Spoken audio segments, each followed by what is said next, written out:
أقف بمشهدية ساحرة على أعتاب هذه المدينة التاريخية، لعلي أكتشف من أين أبدأ بالتعرف عليها.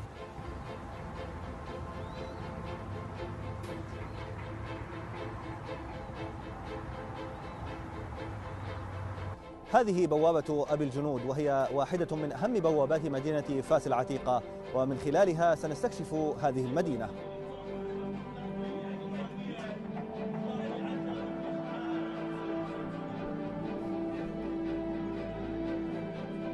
ما إن تعبر أسفل بوابة هذه المدينة حتى تصطادك روائح المكان العتيقة المميزة، ومع مزيد من التوغل بين أزقتها ستدرك أنك كمن عبر بوابة زمنية وبدأ يخوض زمام رحلة إلى التاريخ العتيق.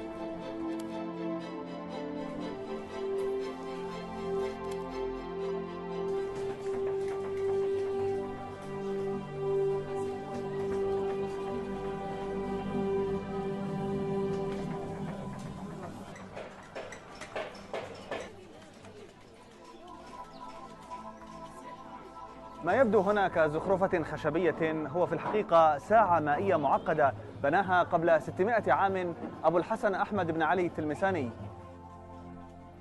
يقول العلماء إن هذه الساعة يمكن أن تعمل الآن بذات الطريقة والدقة التي عملت بها منذ مئات السنين باستخدام الماء فقط.